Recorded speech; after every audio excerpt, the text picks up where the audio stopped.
Muito bom dia, meus amados irmãos. Graça e paz a todos. Convido você que tem condição que abra a sua Bíblia. No livro de Tito, nós seguiremos dando continuidade à nossa série. No domingo passado, nós estudamos sobre Tito, dos versículos 1 até o versículo 9. E agora nós leremos Tito, capítulo 1, do versículo de número 10 até o versículo de número 16.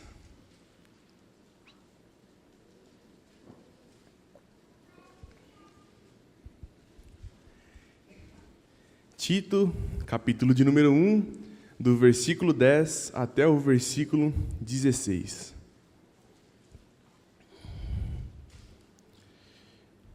Diz assim a palavra do Senhor: Porque existem muitos insubordinados, pauladores, frívolos e enganadores, especialmente os da circuncisão. É preciso fazê-los calar, porque andam pervertendo casas inteiras, ensinando o que não devem, por torpe ganância. Foi mesmo dentro deles um seu profeta que disse: cretenses, sempre mentirosos, feras terríveis, ventres preguiçosos. Tal testemunho é exato, portanto, repreenda-os severamente, para que sejam sadios na fé. E não se ocupem com fábulas judaicas, nem com mandamentos de homens desviados da verdade.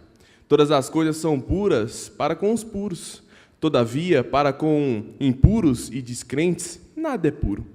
Porque tanto a mente como a consciência deles estão corrompidas. No tocante a Deus, professam conhecê-lo,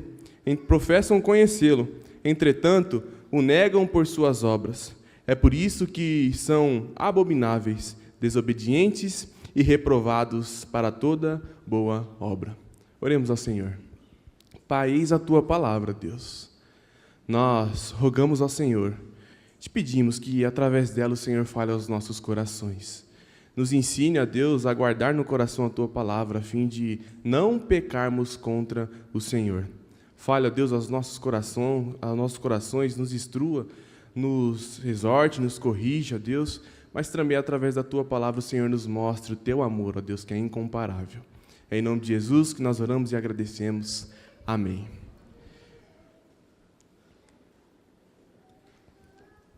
Meus irmãos, no domingo passado, quando começamos a nossa série, nós vimos alguns detalhes e eu quero recordar com vocês, porque é muito importante para o desenvolvimento aqui do nosso devocional. A tradição adota a autoria do Tito por volta de 62, 64 ali, depois de Jesus, né? Então, nós vemos Paulo ensinando a Tito o que ele deveria fazer. Nós vemos Paulo continuando o seu discipulado com Tito e mostrando a esse jovem pastor qual era o objetivo dele ter ficado na ilha de Creta. Nós vemos Paulo como um conselheiro, nós vemos Paulo como um grande amigo. E que amizade é essa, né? Quando eu estava preparando esse sermão, eu fiquei comparando a amizade entre Tito e Paulo com a amizade de Jesus com os discípulos, com o cuidado que um tinha pelo outro, com o amor, com o respeito, com a admiração que uns tinham pelos outros. E a pergunta que eu faço é: será que nós temos amizades assim? Será que nós temos amigos que respeitamos, que admiramos, que cuidamos assim? Será que nós somos esse amigo? Ou será que nós temos amigos assim, que cuidam de nós? Nós precisamos tomar muito cuidado com as pessoas que estão ao nosso redor. Nós precisamos ter muito cuidado com as pessoas que nos envolvem, com as pessoas que frequentam as nossas casas, com as pessoas que nós chamamos de amigo. Nós vemos, através de Paulo, o amor que ele tinha para com Tito.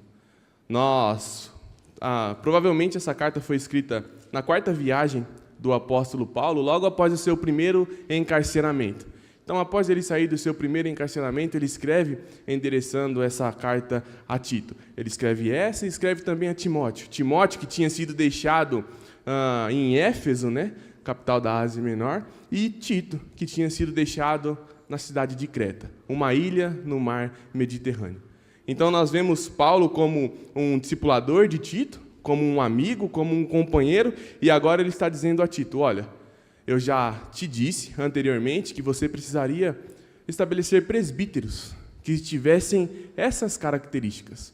Eu já te disse anteriormente que os crentes no Senhor precisam ter essas características. E nós vemos isso a partir do versículo 5. Do versículo 5 ao versículo 10.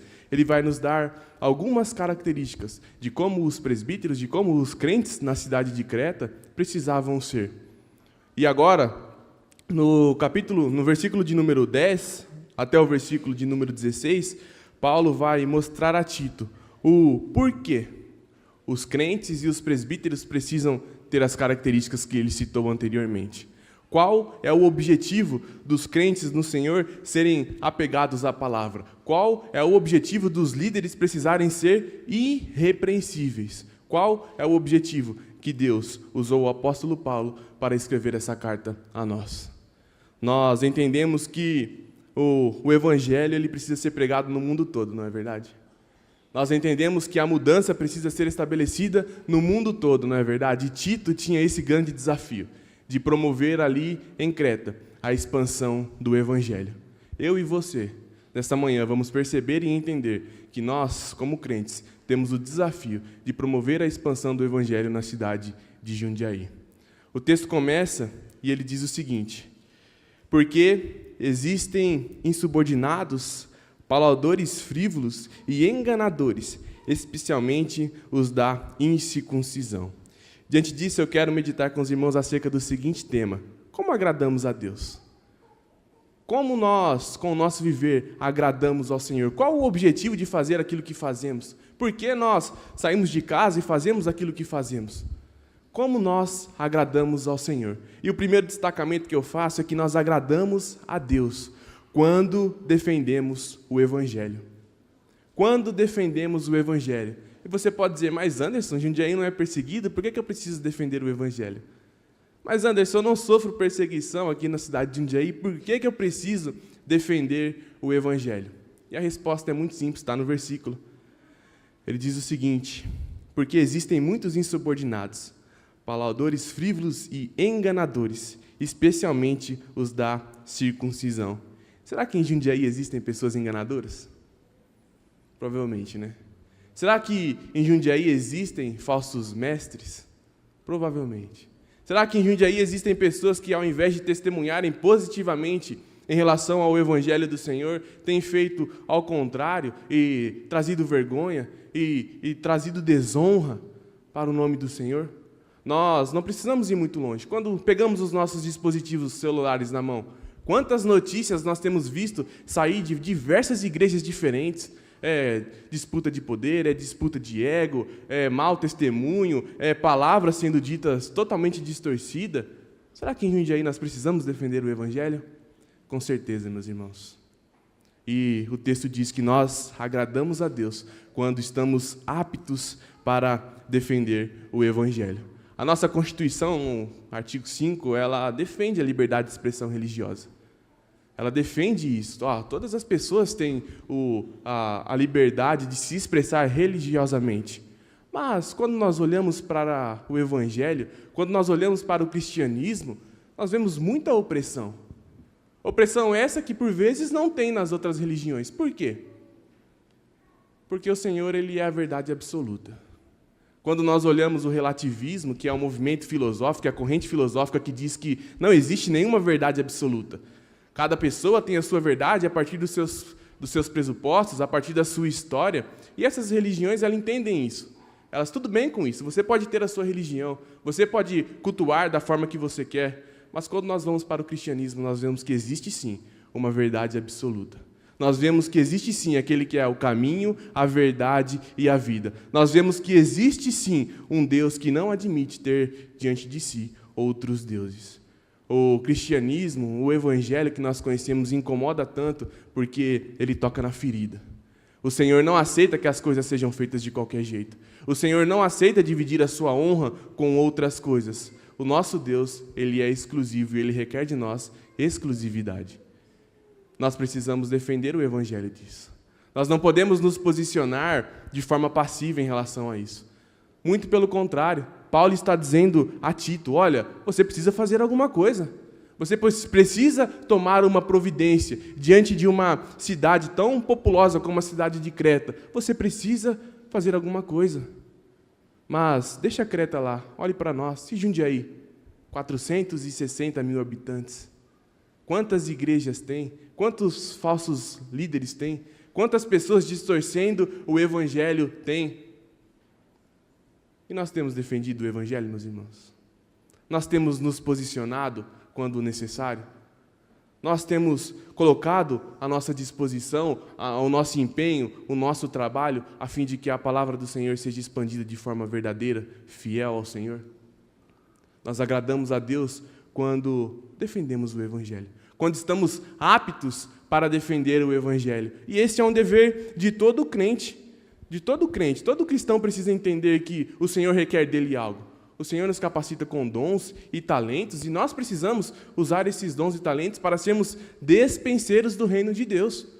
Alguém que cuida, alguém que zela, alguém que proporciona alívio, que proporciona expansão. O Senhor requer de nós algo, o nosso viver, a nossa totalidade, todos os dias da nossa vida. O Senhor requer de nós exclusividade, e nós agradamos a Deus quando estamos aptos para defender o evangelho. O texto continua e ele diz assim: é preciso fazê-los calar, porque andam pervertendo casas inteiras, e ensinando o que não devem, por torpe ganância. Por torpe ganância. A disputa de ego. Nós lemos com os jovens aquele livro do Tim Keller, O Ego Transformado, e nós vemos o quão perigoso o ego é. Nós vemos o quão perigoso olhar para dentro de nós e nos vermos como a verdade absoluta, como o parâmetro da felicidade. Quão perigoso isso é. Quão perigoso é olharmos para dentro das nossas vidas e julgarmos: eu estou feliz, então o caminho é certo. Se eu estou triste, peraí, tem algo errado. Quando nós condicionamos a vontade do Senhor à nossa felicidade, estamos em perigo. Quando condicionamos a vontade do Senhor, a forma como a nossa vida tem caminhado, nós estamos em perigo. Imagina se Jó tivesse feito isso. Imagina se Paulo, diante dos açoites, tivesse feito isso. Imagina se Tito, diante do grande desafio de expandir o evangelho, de corrigir, de exortar e de convencer, tivesse feito isso. O Senhor nunca nos prometeu vida fácil, gente. Não olhe para a teologia da prosperidade e ache que o Senhor está te prometendo casas, bênçãos, mansões, dinheiro, não. O Senhor nunca nos prometeu vida fácil. Muito pelo contrário, Ele nos afirmou que teríamos aflições no mundo. Mas uma coisa é certa, Ele também está conosco o tempo todo. E o lugar mais seguro de se estar é debaixo da vontade do Senhor, mesmo que isso implique em estar diante de grandes desafios, como o desafio de Tito. O texto continua, o versículo 10, ele diz o seguinte: porque existem muitos insubordinados, faladores frívolos e enganadores, especialmente os da circuncisão. E aqui ele usa o porquê, uma conjunção subordinada, explicativa, mostrando: olha, por que vocês precisam fazer tudo aquilo que eu disse anteriormente? Porque existem esse tipo de pessoa. E eu quero voltar com vocês só um versículo para mostrar o que Paulo está explicando. No versículo 9 ele diz: apegado à palavra fiel, que é segundo a doutrina, de modo que tenha poder, tanto para exortar pelo reto ensino, como para convencer os que o contradizem. Será que nós temos capacidade de convencer alguém com aquilo que nós conhecemos? Será que nós temos a capacidade de olharmos para dentro das nossas vidas, olharmos para dentro do nosso ser e defender o evangelho do Senhor com aquilo que temos? Com o nosso conhecimento, com aquilo que temos aprendido ao longo dos anos? Porque nós viemos até a igreja para aprender, não é verdade? Constantemente, domingo após domingo, escola dominical após escola dominical. Nós estamos aqui para aprender. Olhe para dentro do seu coração neste momento. Será que você tem condições de defender o evangelho diante de alguém que está distorcendo a verdade? Porque os crentes em Creta, a partir do momento em que eles aceitavam ao Senhor, a partir do momento em que eles percebiam a condição pecaminosa, se arrependiam de seus pecados e eram salvos pelo Senhor, eles recebiam a missão de testemunharem com a vida e defenderem o Evangelho diante de uma sociedade totalmente distorcida. Imediato. Mas e nós que estamos na igreja há muito tempo, que conhecemos ao Senhor durante muito tempo, será que nós temos essa condição?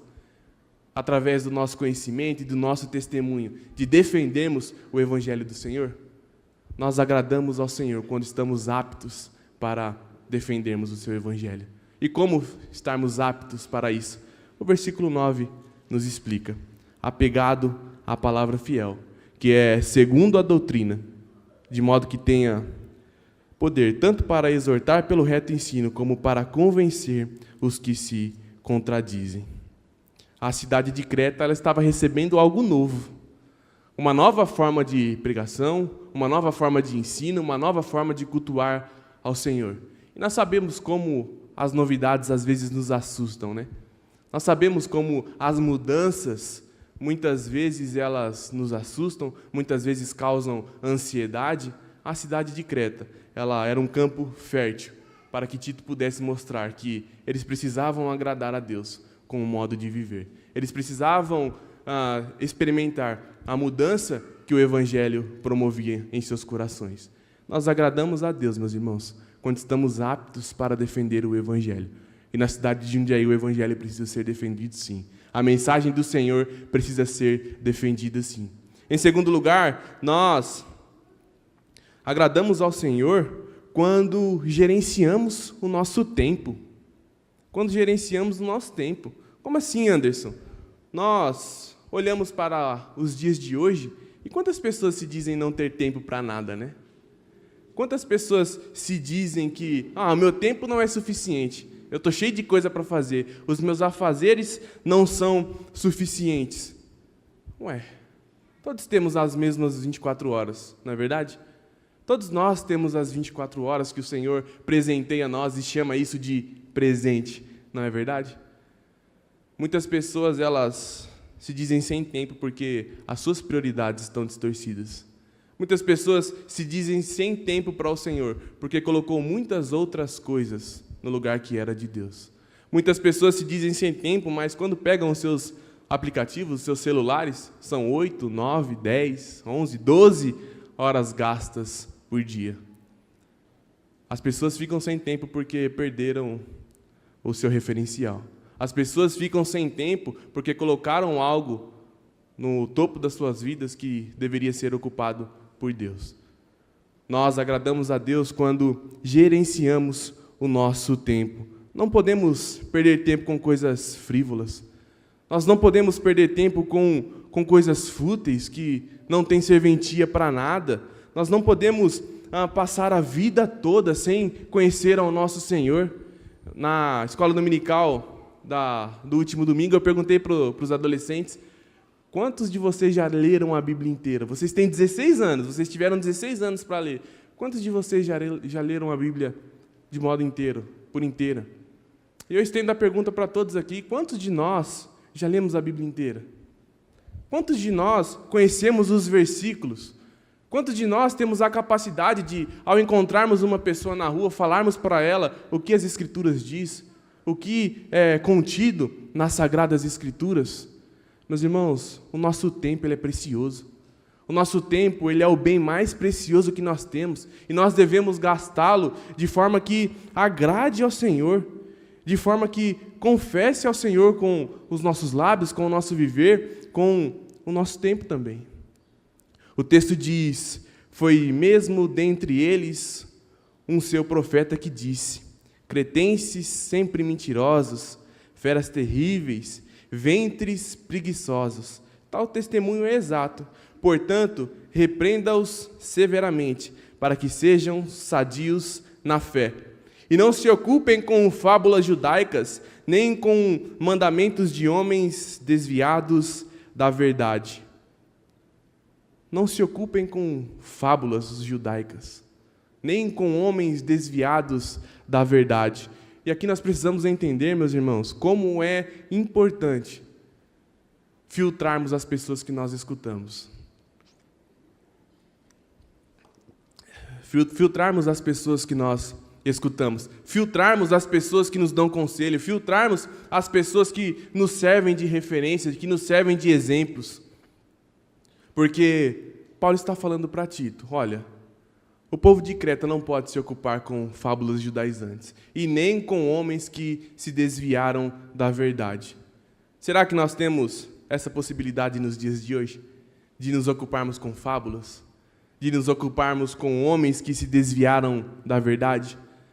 Quando nós abrimos a internet, nós vemos tantas pessoas falando tanto, que por vezes elas falam aquilo que o Senhor não mandou falar. Que por vezes elas falam aquilo que não vem da parte do Senhor. E nós precisamos tomar muito cuidado com a forma que gastamos o nosso tempo e com a forma que ocupamos a nossa mente. De modo algum podemos gastar o nosso tempo com fábulas judaicas e nem com mandamentos de homens desviados da verdade. Nós confessamos ao Senhor, acreditamos que o Senhor nos salvou e precisamos testemunhar e confessar com os nossos lábios de que Ele é o Senhor das nossas vidas, inclusive do nosso tempo. Nós precisamos entender que o céu é um lugar de intimidade, meus irmãos. O céu é um lugar de intimidade. Não é um lugar de pessoas estranhas. Jesus está preparando morada para os filhos, para aqueles que foram adotados, para aqueles que foram regenerados. O céu não é um lugar de pessoas estranhas. E nós precisamos, através do nosso viver, testemunhar que nós não somos estranhos de Deus. Muito pelo contrário, que Ele vive em nós e que Ele quer fazer em nós e através de nós. Que o Senhor possa expandir o seu reino através das nossas vidas.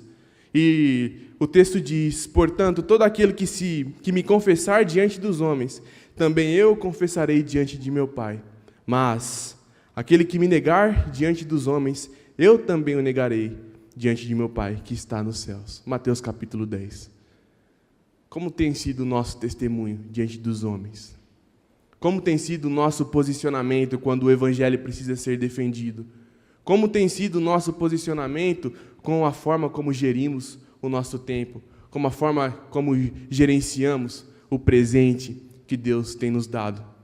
O texto continua e ele diz, todas as coisas são puras para os puros, todavia, para os impuros e descrentes, nada é puro. Porque tanto a mente como a consciência deles estão corrompidas. Estão corrompidas. Eu gosto muito do Salmo de número 1, porque ele faz com muita clareza, a distinção entre os ímpios e os justos. Ele faz com muita clareza a distinção daqueles que conhecem ao Senhor e daqueles que se afastaram do Senhor. E ele diz, bem-aventurado o homem que não anda no conselho dos ímpios, não se detém no caminho dos pecadores e nem se assenta na roda dos escarnecedores. Antes, o seu prazer está na lei do Senhor e na sua lei medita de dia e de noite. Ele é como uma árvore plantada junto à corrente de águas, que no devido tempo, cuja folhagem não murcha e que no devido tempo dá o seu fruto. E aí ele faz a distinção. Os ímpios não são assim. São, porém, como a palha que o vento dispersa. São, porém, como a palha que o vento dispersa. Por quê? Porque não estão apegados à palavra. Porque perderam o referencial. Porque não sabem escutar os conselhos da pessoa certa. O mundo rejeitou a Deus. Ele veio para o que era seus e os seus não o reconheceram. Será que nós temos reconhecido ao Senhor? E se nós temos reconhecido o Senhor, de que forma nós mostramos isso? Através das nossas atitudes. Como temos gastado o nosso tempo?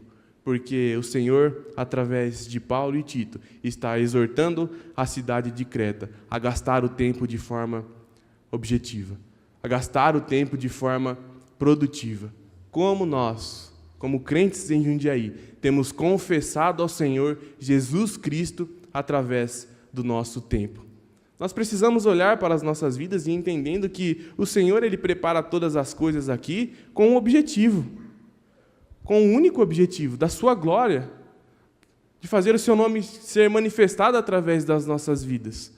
Nós não podemos olhar para a carta e falar, não, é o Senhor falando para a cidade de Creta. O Senhor deixou separado para nós. O Senhor deixou reservado para nós. E através dessa palavra nós recebemos conselhos do Senhor. através da mensagem de Paulo, através do pastoreio de Tito, nós recebemos direcionamentos do Senhor. Como temos guardado o nosso tempo? Como temos conduzido os nossos passos? Qual tem sido o nosso testemunho? Será que nós estamos junto à corrente de águas, fortes, presos, arraigados na vontade do Senhor? Ou será que nós estamos igual à palha que o vento dispersa, porque perdemos o nosso referencial? Nós agradamos ao Senhor quando defendemos o Evangelho, agradamos ao Senhor quando gerimos o nosso tempo, e nós agradamos ao Senhor quando buscamos conhecê-lo. Quando buscamos conhecê-lo. Os celulares roubam 8 horas por dia, mais ou menos, do brasileiro. Mas quantas horas do nosso dia nós destinamos ao Senhor? Quantas horas do nosso dia nós passamos em oração, em comunhão com o Senhor, lendo a Sua palavra, entendendo aquilo que Ele quer de nós? Será que dá pelo menos 1 hora? Será que dá 2 horas? Será que dão 2 horas? Quanto tempo nós temos destinado ao Senhor?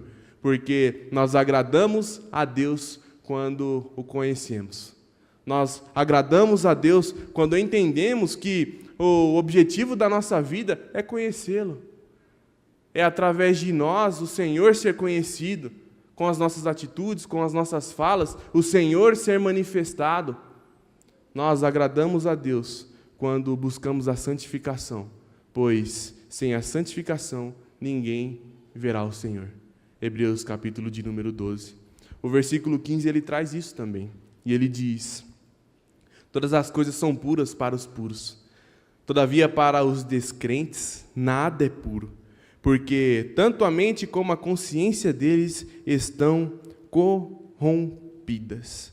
Estão corrompidas. Vocês já ficaram perto de uma pessoa pessimista? Nossa, é ruim demais. A pessoa reclama o tempo todo, fala mal o tempo todo, nada para ela tá bom. Uma pessoa corrompida. Uma pessoa corrompida, aquela pessoa negativa que tenta sugar a sua felicidade, que tenta sugar a sua satisfação e mostra que a vida dela está pior da que todo mundo, né? A vida dela sempre é a pior, o problema dela sempre é o maior. Pessoas que estão corrompidas e não conseguem ver mais a felicidade. Você já esteve perto de alguém positivo? Uma pessoa que pode enfrentar o problema que for, ela está sorrindo, ela está falando, não, vai dar tudo certo, Deus vai prover, o Senhor está cuidando de tudo. Os dois têm poder de contaminar. Nós precisamos escolher quem nós colocamos ao nosso lado. Nós precisamos escolher que tipo de pessoas nós seremos na vida da pessoa, dos nossos próximos, na vida dos nossos familiares. Como a sociedade olha para nós. Nós precisamos entender que o nosso dever é nos parecermos mais com Paulo e Tito do que com o resto do povo de Creta. Precisamos fazer essa distinção. Precisamos entender o nosso dever e o nosso objetivo. Na onde nós estamos, na cidade de Jundiaí, quer seja nos nossos trabalhos, quer seja nas nossas faculdades, nos ambientes em que nós estamos inseridos, todas as coisas são puras para os puros. Todavia, para os impuros e descrentes, nada é puro, porque tanto a mente como a consciência deles estão corrompidas. Precisamos olhar para dentro de nós, meus irmãos, e observarmos o que temos semeado no mundo. Precisamos olhar para dentro de nós e observarmos qual é a forma que nós vemos as coisas. Qual é a forma que nós vemos as pessoas? Será que nós olhamos para o mundo lá fora e conseguimos ver pureza? Será que nós olhamos para o mundo lá fora e conseguimos ver o lado bom da coisa? Ou negatividade? Ou somente aquilo que é ruim? Ou somente aquilo que traz tristeza? Meus irmãos, o crente precisa ser alegre. Aqueles que foram salvos no Senhor precisam ter regozijo, e as suas faces precisam resplandecer isso, essa alegria que vem do Senhor. Todas as coisas são puras para os puros. Todavia, para o impuro, nada é puro. O versículo continua e eu quero finalizar com o versículo 16, ele diz: no tocante a Deus, professam conhecê-lo, entretanto, o negam por suas obras e por isso por isso que são abomináveis, desobedientes e reprovados para toda a boa obra. O que ele está dizendo aqui? Que ainda que a obra seja boa, ainda que a obra seja toda boa obra, ainda que a obra seja boa, se nós não tivermos testemunho, não adianta nada. Ainda que a intenção seja boa, se nós não tivermos testemunho, não adianta nada. Ainda que a motivação do nosso coração seja boa em fazer a boa obra, se nós não tivermos o testemunho, ela é reprovada. Ela é reprovada. Qual é a nossa motivação?